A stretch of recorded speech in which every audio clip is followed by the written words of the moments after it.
Chapter number 9, Delhi सल्तनत। दिल्ली सल्तनत की स्थापना और विस्तार।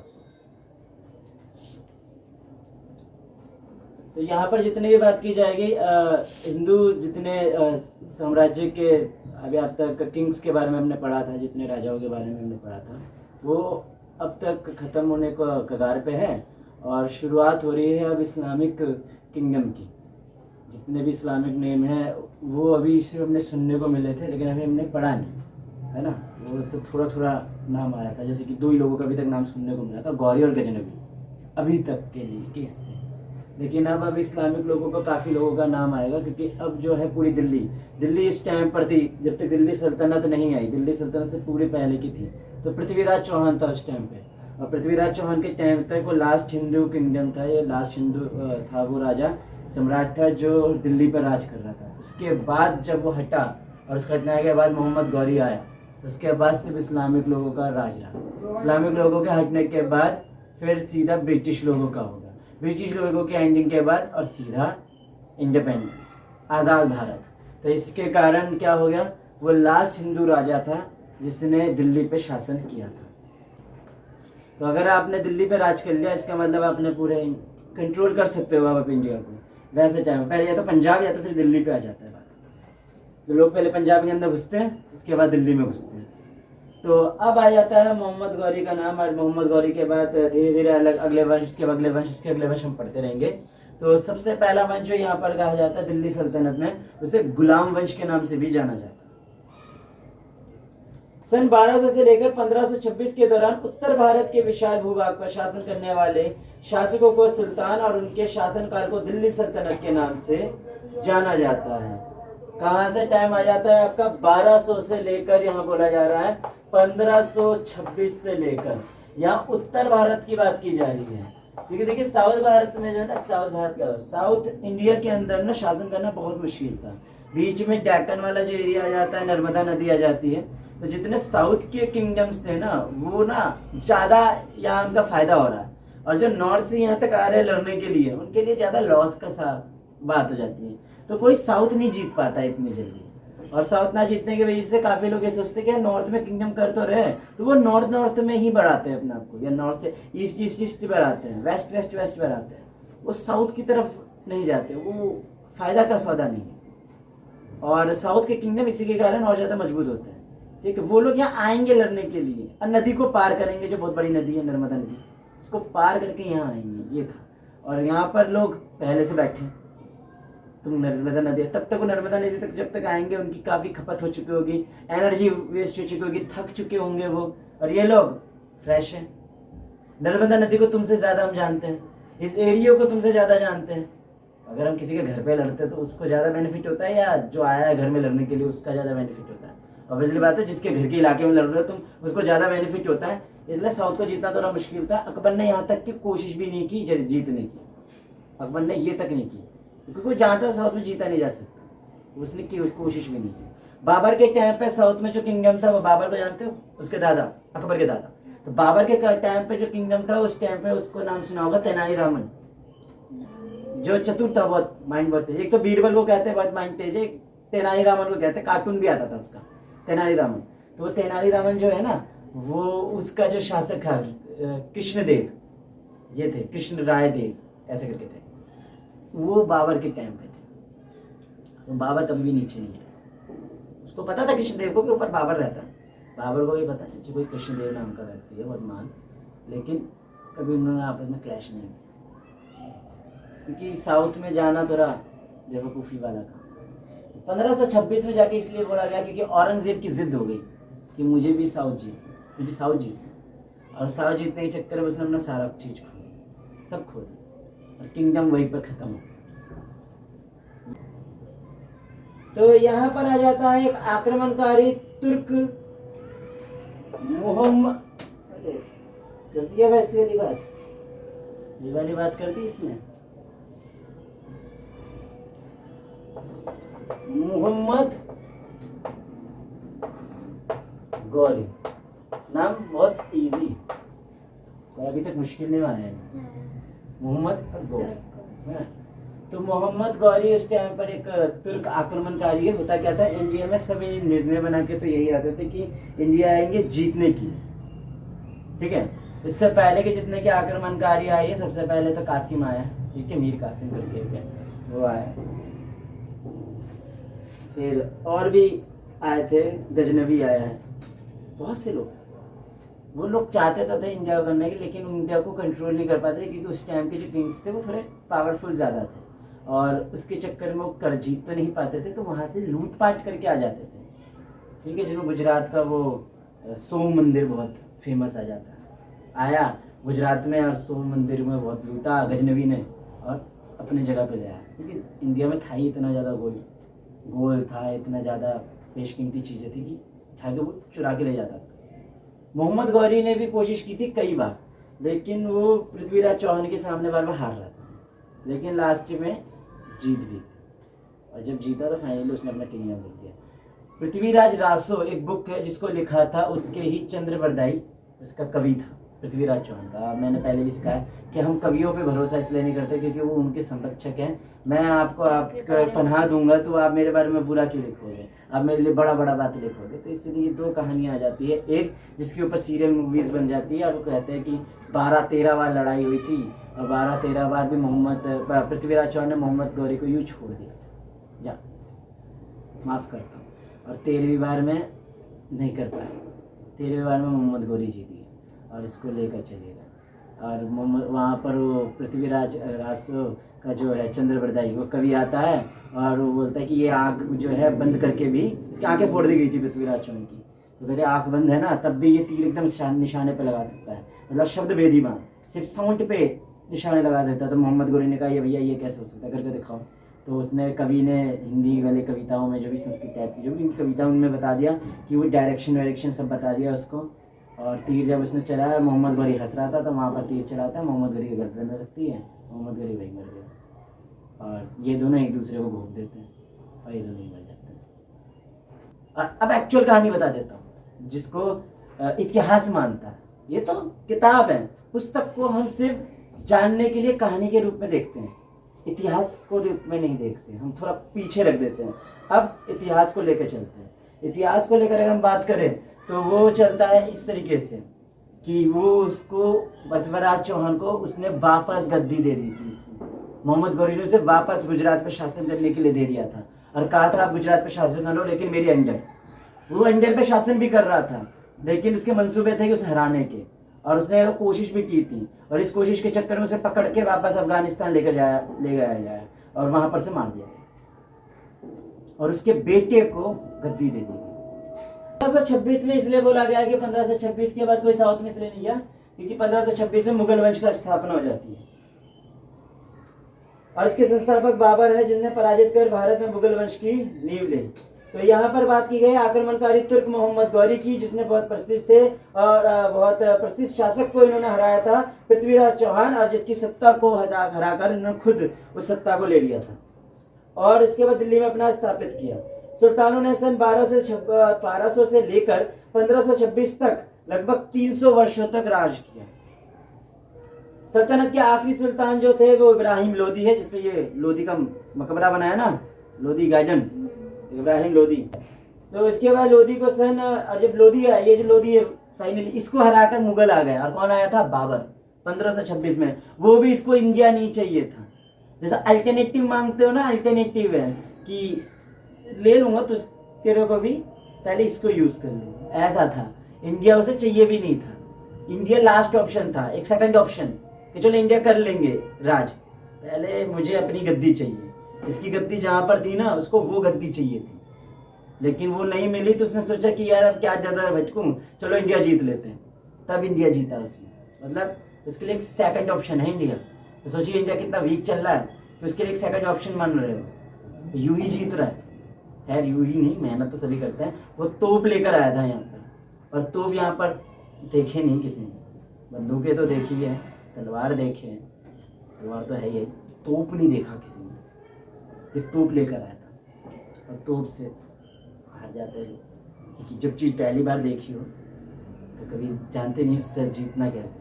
इब्राहिम फाइनली बाबर जीत गया था। और बाबर जो फाइनली 1526 में मुगल वंश का संस्थापक था, और बाबर ने उन्हें लोधी को पराजित कर भारत में मुगल वंश की नींव डाली थी। 300 वर्ष की जो कालावधि है उसमें 5 विभिन्न वंशों ने दिल्ली पर शासन किया। अलग अलग वंश आए थे। तो गुलाम वंश के नाम से मशहूर मामलुक 1206 से लेकर 1290, खिलजी वंश का है जो है 1290 से लेकर 1330 तक। फिर आता है तुगलक, जो हमारे तुगलकाबाद, हम यही रहते हैं, ठीक है, तुगलकाबाद या तुगलकाबाद ऐसे करके तुगलक है। तो इसमें लास्ट नेम उनका तुगलक तुगलक लगता रहता है। तो गयासुद्दीन तुगलक, ठीक है, जिन्होंने ये तुगलकाबाद किला बनाया। निजामुद्दीन एक दरगाह है, तो उस दरगाह को बना रहे थे लोग, मजदूर लोग, और वही मजदूर सेम ये तुगलकाबाद किला बना रहे थे। मतलब मजदूरों की कमी थी तो मजदूर ये भी बना रहे हैं। तो मजदूरों ने अपनी श्रद्धा के लिए, आप अपना कोई मजदूर हुआ और मजदूर से आप ये भी बना रहे हो, मजदूर आपका मन मंदिर बनाने का भी तो करता है, आप मंदिर भी बना रहे हैं, ऐसा है ना, वैसा सेम कॉन्सेप्ट है। तो तुगलक जो था उसने बोला भाई मेरा काम करो ना, इसका काम नहीं कर सकते तुम, तो दिन में इधर ही रहो। तो लोगों ने सोचा अच्छा भाई अब क्या कर सकते राजा के सामने, तो ये कह दिया कि चलो तुम दिन में काम करते हो तो रात में जाके काम करो। लोगों की श्रद्धा है, इसलिए लोग रात में काम करते हैं, तुम्हारा लेके तो नहीं कर रहे, अपना कर रहे हैं। लेकिन वहां पर उसने कहा कि रात तेल नहीं जाएगा वहां पर। तो लोगों ने कैसे करके तेल भी जाने के लिए मना कर दिया कि तेल नहीं जाएगा वहां पर, और फिर भी वहां दरगाह कैसे करके बन ही गया फाइनली। तो वो जो है ना, इसलिए उस रास्ते को, ये एरिया बीच में पड़ जाता है, चिराग दिल्ली कहते हैं इसे, ठीक है। चिरागे जल गए थे लोग, चिराग नहीं जलाया था, चिराग जला जाएगा, रात को काम करते थे। फिर तेल ले जाना जब बंद कर दिया ना, तब उसने श्राप दिया था कि तेरा जो है ना ये जो भी तुम बना रहे हो एकदम बंजर हो जाएगा, बन नहीं पाएगा ये किला, अब बन नहीं पाएगा ये किला फाइनली। ये स्टोरी कहा जाता है कि ये किला को उसने श्राप दिया था, इसलिए किला नहीं बन पाया। तो इसके बाद आ जाता है सैयद 2 भाई थे। उसके बाद आ जाता है लोधी, ठीक है, जिसपे ये जो लोधी बना, ठीक है, लोधी गार्डन बन रहा है। ये मकबरा था उनका, बहुत सारी चीजें मकबरा उसके अंदर है। और वो जो लोधी है उनको हरा कर आया था बाबर।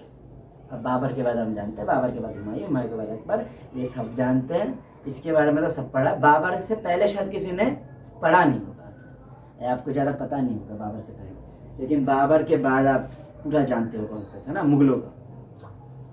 वो 1442 से 1526 के बीच में लोधी वंश था। और इसके बाद इन सभी वंशों के शासनकाल को दिल्ली सल्तनत के नाम से जाना जाता है। और ये जितने बात हमने बोला, गौरी की बात कर दी हमने, और इसके बाद खिलजी की बात की, तुगलक की बात की, सैयद की बात की, लोधी की बात की, जिन्हों की भी बात की ना, ये पूरी की पूरी आ जाती है दिल्ली सल्तनत। ये तो मैं आपको इसलिए थोड़ा सारी बातें बता रहा हूँ, वीडियो थोड़ी लंबी हो रही है, मानता हूँ ये सब एडिट कर दूंगा मैं, लेकिन आप थोड़ा इंटरेस्ट बैठ सके आपका इस चैप्टर पे, इसलिए लंबी बने तो लंबी बने, लेकिन आपका इंटरेस्ट बनना चाहिए। तो भारत पे अरब आक्रमण ही सबसे पहला पॉइंट है। ये जितने भी आए थे अरब के साइड से लोग आए थे, अरेबियन कंट्रीज से ये लोग यहाँ पर आते थे। तो सबसे पहला आ जाता है अरब आक्रमण।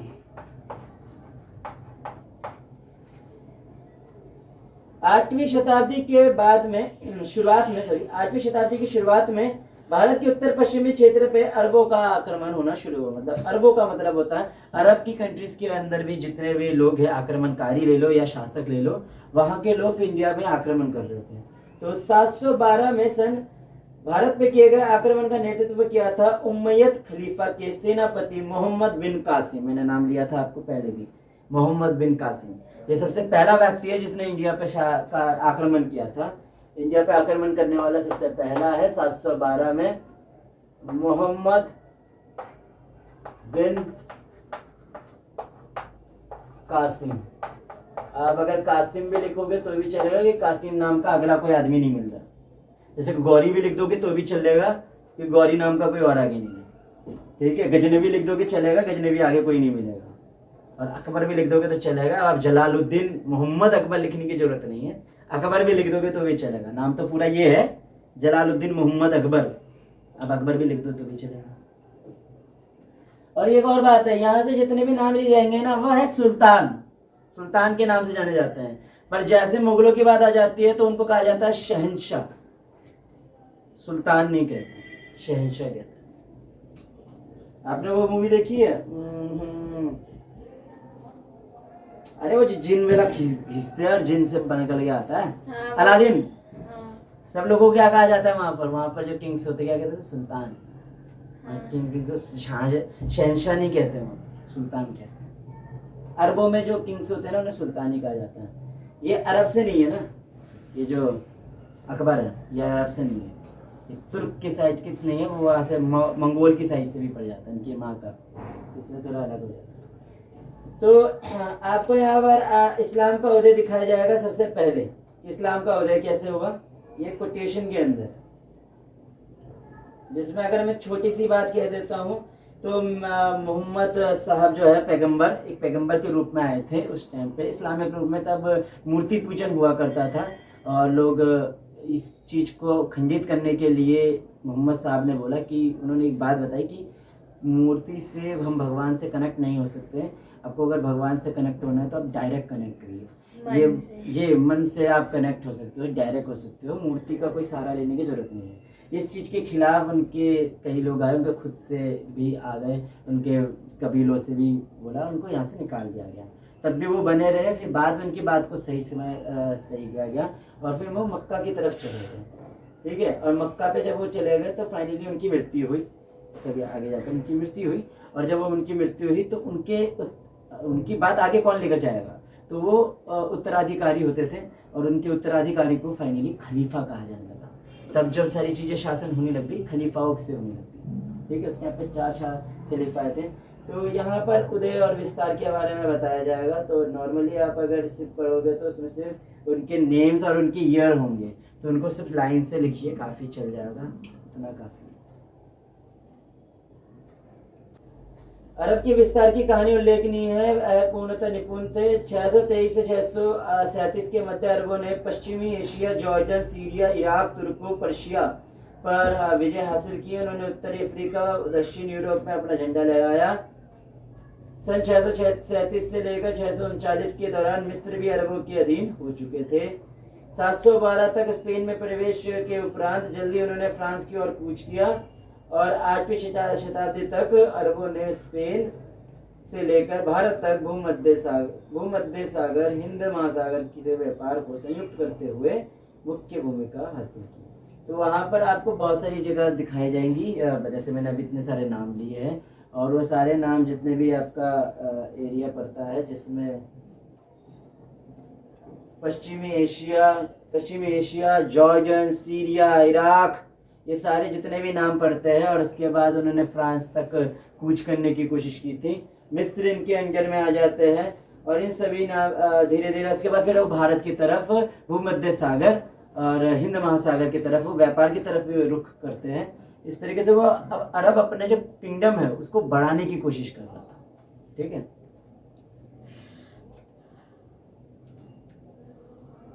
आठवीं शताब्दी के पूर्वार्ध में उम्मयद वंश, अब यहाँ पर आपको सारे वंश आएंगे और सबके ईयर भी साइड में लिखे हुए रहेंगे, तो आपको सबके वंश और सबके ईयर साइड में लिखने और उनको साइड में पूरा बना के रखना पड़ता है। बना के रखिएगा कि कौन से वंश आए थे, कौन से ये सिर्फ आपके पेपर को बढ़ाने के लिए, आंसर बढ़ाने के लिए। पढ़ने के लिए तो मैं भी शॉर्ट करके मतलब समझाऊंगा यार, मैं तो एक्सप्लेनर वाला हूँ, मैं तो एक्सप्लेन कर रहा हूँ इस चैप्टर को। मैं इस चैप्टर को पूरी तरह से अगर लर्न करवाने लग गया तो यहाँ पर 3 वीडियो खिंच जाएंगी, तो नहीं कर सकता। यहाँ जितने नेम है उसको रीड तो आपको भी करना है, जैसे मैं रीड कर रहा हूँ आपको भी रीड करना ही है, ठीक है। इस चैप्टर को रीड करना है और जहाँ पर लग रहा है वंश का नाम है उम्मयद वंश, फिर पढ़ते रहो। अगला वंश है उसका नाम और उसका ईयर जरूर लिखिए। अब अगर आक्रमणकारी होंगे तो भारत में एक कोई हिंदू शासक भी होगा, तो आक्रमणकारी वहां पर बात की जा रही मोहम्मद कासिम की, और हमारे हिंदू में शासक भी हुए थे। तो उस टाइम पर हमारे एक शासक होते थे सिंध में, उनका नाम था दाहिर। हमारे शासकों में तो हिंदू शासक था।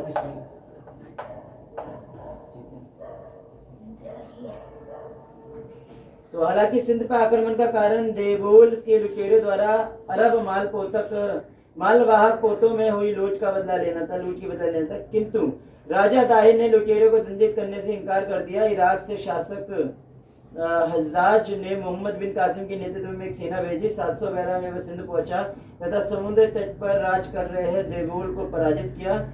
सिंधु नदी को पार करने के बाद वह आगे की ओर बढ़ा। रवार में मोहम्मद बिन कासिम ने दाहिर पर आक्रमण कर उसे पराजित किया। अरबों ने बड़ी संख्या में जान बचाकर भाग रहे सैनिकों को कत्लेआम कर दिया। दाहिर भी पकड़ा गया और उसको मार दिया गया। मोहम्मद बिन कासिम और आगे बढ़ा और जल्द ही उसने सिंध के महत्वपूर्ण स्थानों पर विजय हासिल कर ली। कासिम ने अभियानों के चलते सिंध की आर्थिक दशा चरमरा गई और बड़ी संख्या में लोग और व्यापारी सिंध से भाग निकले। उसने पंजाब के निचले हिस्से तक सिंध के महत्वपूर्ण भागों को जीता।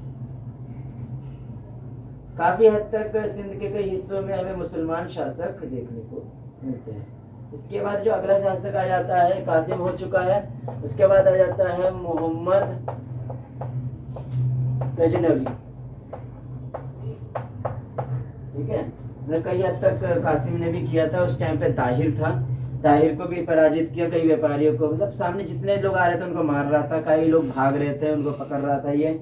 और कई जगह पर आपको मुस्लिम शासक अब देखने को मिल रहे थे। तो धीरे धीरे भी इन्वेडिंग कर रहा था, किस तरफ, इंडिया की तरफ भी रुख ले जाता था। इंडिया के सबसे पहले सिंध की एरिया देख लिया, सिंध का एरिया देख लिया और उसके बाद पंजाब की तरफ भी ये अब धीरे धीरे आगे बढ़ रहा था।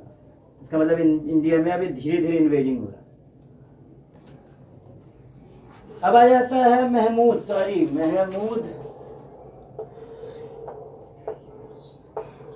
गजनवी।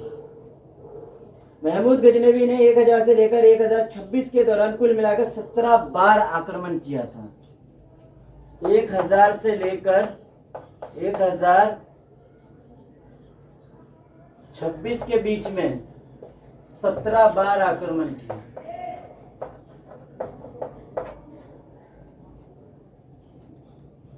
महमूद गजनवी मैं गजनवी कह रहा हूँ। ठीक है, महमूद गजनी ने 1000 से लेकर 1026 के बीच में 17 बार भारत में आक्रमण किया था। महमूद गजनी ने भारत में अपना पहला युद्ध 1001 में हिंदू शाही शासक जयपाल के विरुद्ध में लड़ा था।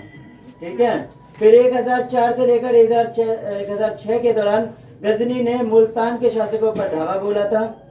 फिर 1014 से लेकर 1019 के मध्य में नगरकोट, थानेसर, मथुरा, कन्नौज के मंदिरों को लूटकर अपने खजाने को और समृद्ध बनाया। खजानों को लूटना भी बहुत ज्यादा जरूरी होता है। सेना को कैसे देंगे इनकम, तो सेना को जो सैलरी देनी है वो कैसे देंगे, सेना को सैलरी देनी है, उसके बाद जो हथियार है वो खरीदने हैं, ये सारी चीजें, और उसको खाना खाना है अपना भी है ना, पूरी सेना का पालना है। और जितनी बड़ी सेना उतने अच्छे से युद्ध लड़ा जा सकता है और जीता जा सकता है, इसके चांसेस ज्यादा हो जाते हैं। इसका मतलब वो कभी कभार ये है लड़ने की बात भी आ जाती थी। और अगर देखा जाता है कि हाँ भाई इन्वेट कर रहे हैं लेकिन इन्वेटिंग हो नहीं रही, हम लूटपाट करके आ जाते हैं। ये इनका कॉन्सेप्ट है, अगर नहीं हुआ तो लूटपाट करके आ जाओ।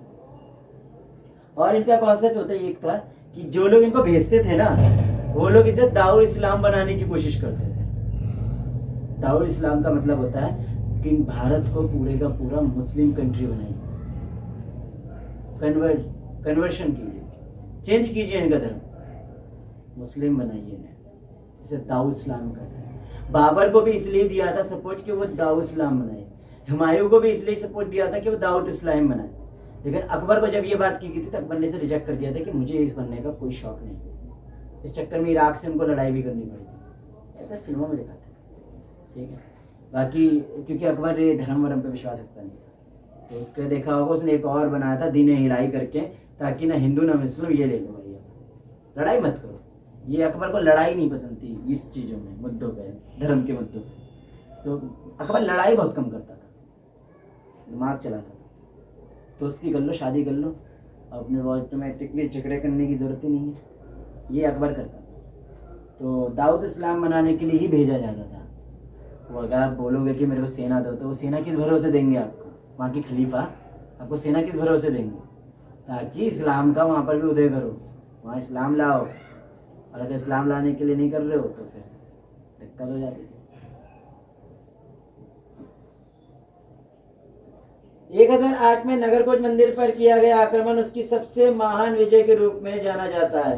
1008 के बीच में उन्होंने एक जगह पर किया था, नगरकोट पे उन्होंने आक्रमण किया, जो सबसे ज्यादा महान माना जाता है। महान का मतलब है कोई बहुत वो नहीं है, अच्छी बात नहीं है। महान का मतलब है कि सबसे बेस्ट उन्होंने जो किया है ना आक्रमण, वो ये इधर किया। 1025 में गजनी ने सौराष्ट्र के सोमनाथ मंदिर पर आक्रमण करके सबसे महत्वाकांक्षी अभियान की शुरुआत की। 1025 में उसने कहां पर किया? सोमनाथ मंदिर पर। ठीक है।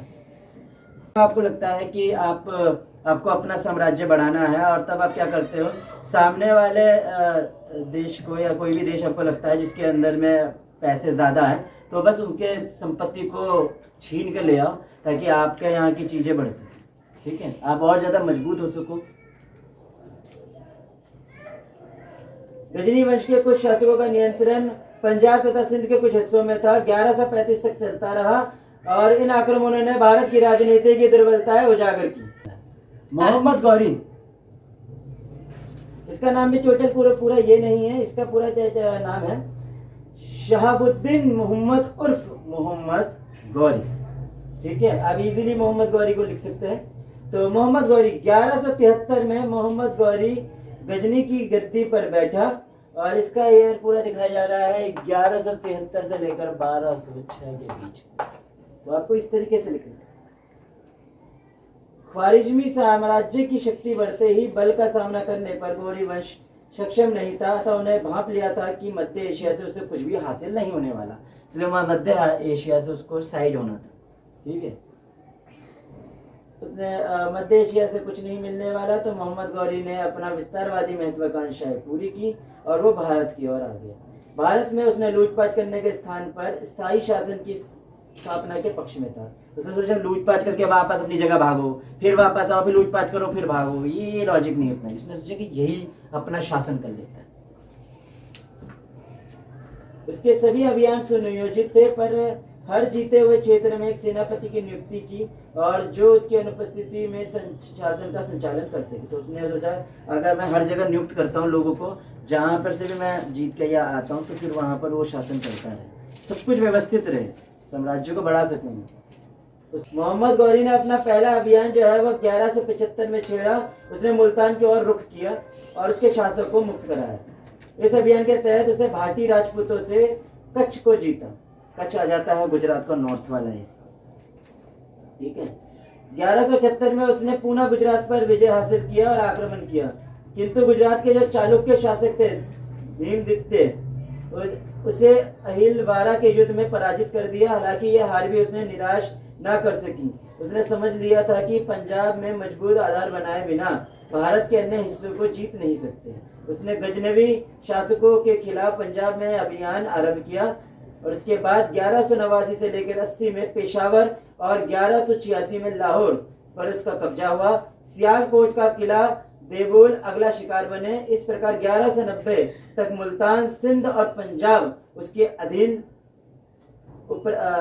करने के उपरांत मोहम्मद गौरी ने गंगा के दोआब प्रवेश के लिए रास्ता साफ कर दिया। तो 1190 तक उसके अंदर आ गया था मुल्तान, सिंध और पंजाब। तो जब वो कहीं जीत रहा था तो गुजरात में कई प्रॉब्लम आ रही, कोई इश्यूज आ रहा, तो उसे समझ गया था जब तक पंजाब नहीं जीतेंगे ना तब तक बाकी जगहों पे एरियर में बनाने में थोड़ी प्रॉब्लम आएगी। उसने सबसे पहले वही काम किया और उसका था कि अगर कहीं भी वो हारता था ना तो फिर प्लान बनाता था, वो सही तरीके से करे, चीज़ों से सीखता था, वो उसका तरीका ही अच्छा था। तो फाइनली 1190 तक उसने मुल्तान, सिंध और पंजाब को जीत भी लिया था। तराइन का पहला युद्ध हुआ था 1191 में, ये बहुत ज्यादा इंपॉर्टेंट है। तराइन का जो पहला युद्ध हुआ था, तराइन युद्ध फर्स्ट जो हुआ था 1191 में। पंजाब पर गौरी का आधिपत्य और गंगा दोआब, मतलब गंगा का दोआब है, दो नदी पड़ जाएगी, उसे दो कहते हैं। ठीक है, गंगा दोआब अपने साम्राज्य के विस्तार का प्रयास राजपूत शासक था, एक पृथ्वीराज चौहान के सामने ले आया। अब हर जगह जीत रहा था, धीरे धीरे वो जो जिस शासक के सामने पड़ा, हर जगह किसी न किसी से जीत रहा है, हर शासक से लड़ रहा है। अब जो शासक सामने पड़ा था वो शासक था पृथ्वीराज चौहान, जो उस टाइम का बहुत ही ज्यादा पावरफुल की में से माना जाता था। वो थोड़ा ना अलग ही एटीट्यूड में चलता था, उसे लगता था वही है, हम है। इस एटीट्यूड के कारण उसने बाकी राजपूतों से अपने आप को बहुत अलग कर दिया। और जब तुम बाकियों से अलग हो जाते हो ना तो तुम अकेले हो जाते हो। यही कारण था कि वो हार गया। उसको सबके साथ रहना चाहिए था, बाकी राजपूतों के साथ, लेकिन वो थोड़ा जोश में था तो उसको लगता था हम ही हैं, मुझसे ज़्यादा पावरफुल कोई है ही नहीं। और कहाँ गए भाई साहब? पृथ्वीराज चौहान ने कई छोटे छोटे राजपूत शासकों को जीतकर दिल्ली पर अधिकार स्थापित किया था। उसकी योजना पंजाब तथा गंगा नदी घाटी तक विस्तार की और भटिंडा के दावे को लेकर युद्ध प्रारंभ हुआ। तराइन के मैदान में युद्ध प्रारंभ हुआ और प्रथम युद्ध हुआ था 1191 में, जिसमें गौरी की जो सेना है वो हार गई थी और मरते मरते जो है मोहम्मद गौरी बचा था, जस्ट भाग गया था, क्योंकि वो बस हार गया, वो उसे मरने ही वाला था सीधा। पृथ्वीराज चौहान ने भटिंडा को जीत लिया था। भटिंडा को जीतने के बाद उसने मोर्चाबंदी करने का प्रयास उसने नहीं किया, मतलब उसने थोड़ा आगे नहीं बढ़ा। उसने सोचा था कि अब भटिंडा को जीतने के बाद थोड़ा कुछ बनाओ, बैरियर बनाओ यार, थोड़ा और आगे जाओ। वो नहीं किया उसने, वो थोड़ा हल्के में लेता था सबको। वो सोचता कि दोबारा भी आएगा ना, दोबारा भी हरा देंगे। ये उसकी बहुत गलत बात थी, उसे मोर्चाबंदी करना चाहिए था। उसने गौरी को भारत पर दोबारा आक्रमण करने के लिए अपने शक्ति संगठन करने का एक और मौका दे दिया। दूसरा आ जाता है युद्ध, सेकंड में तराइन का युद्ध। सेम तराइन का युद्ध दोबारा हुआ 1192 में। आप वहां पर वो इतने तेज घोड़े वाले लोग लेकर आया था जिसके सामने भारत भले सेना में ज्यादा थी, लेकिन वो उस टाइम थोड़े वीक पड़ रही थी। तुर्कों ने अपनी घोड़ों की सेना में दो उत्तम तकनीकों का प्रयोग किया था। पहले उन्होंने घोड़ों के पैरों में नाल लगवाई पहनाए, जिससे न सिर्फ घोड़ों का उम्र लंबी हुई बल्कि उसके खुरों की भी रक्षा हुई।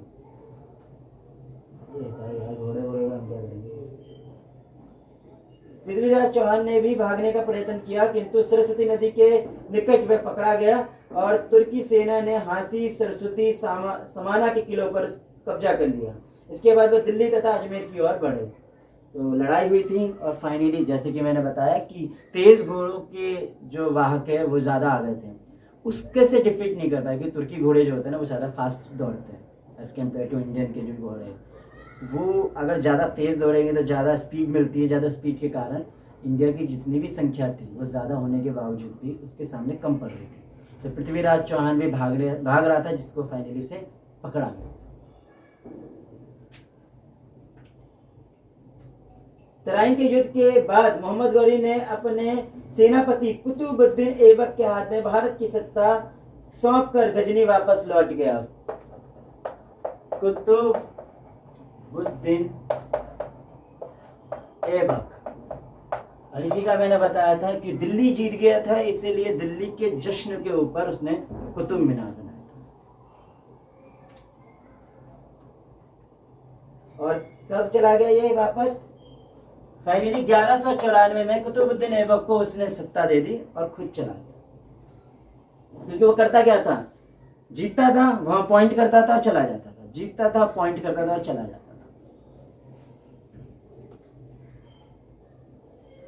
50,000 घुड़सवारों के साथ यमुना पार कर कन्नौज की ओर रुख किया और उसने कन्नौज के निकट चंदवार में जयचंद्र को पराजित किया। इस प्रकार तराइन तथा चंदवार के युद्ध के पश्चात उत्तर भारत में तुर्की शासन की नींव पड़ी। अब वो आगे गया और कन्नौज में चंदवार जो है उसमें चंदवार में एक राजा है जयचंद्र, उसके साथ लड़ाई की और चंदवार में जो जयचंद्र उसको भी हराया और फिर वापस चला गया। अभी जयचंद्र का क्या रोल है ये बता देते हैं। जयचंद्र असल में ससुर है किसका? पृथ्वीराज चौहान का।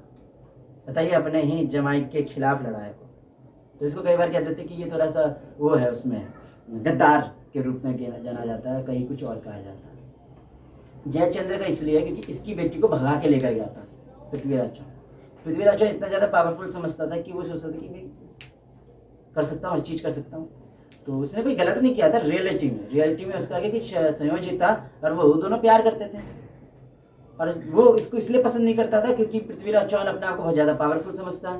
तो उसको लगता है जयचंद्र को अच्छा नहीं लगता था, इतना ज़्यादा एटीट्यूड कैसे भाई, किस लेवल में।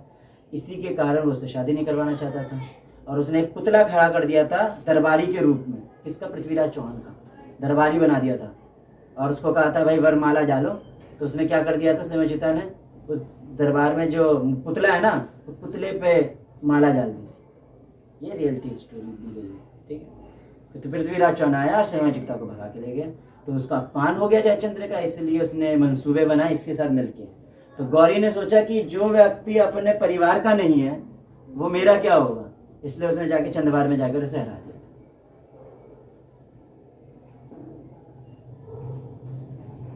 और मोहम्मद गौरी के आक्रमण के भारतीय राजनीति का प्रभाव महमूद गजनवी के आक्रमण की तुलना में बहुत ज्यादा लंबा था। जहां महमूद गजनवी का उद्देश्य सिर्फ लूटपाट था, वही मोहम्मद गौरी ने पूरा राजनीतिक नियंत्रण ही ले लिया। वो लूटपाट करता था गजनवी और चला जाता था, ये लूटपाट नहीं, इसने पूरा भारत ही जीत लिया, मतलब जितना किंगडम है वो जीत लिया। उसने राजनीतिक रूप से वहां पर रहने का सोचा, उसका जो सत्ता है वही ले ली।